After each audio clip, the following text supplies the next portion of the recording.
Over, okay.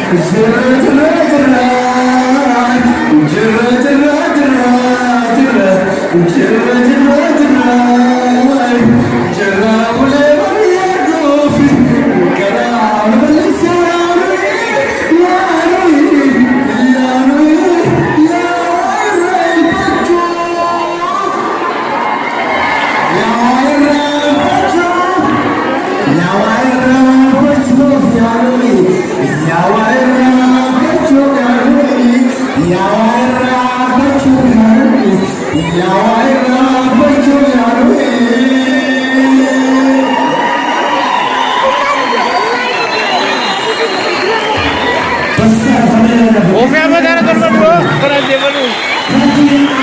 Ini kata Dewi.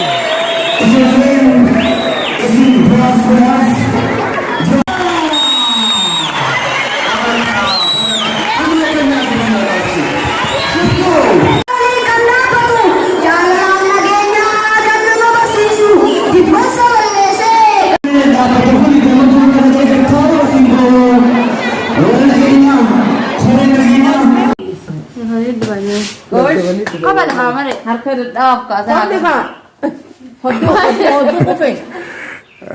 ni kak, hodu kopi, hodu kopi, ume gan, Tahu jauh semua. tahu dah ada lagi. Umar mereka tu gerak dulu lah, hodu kopi.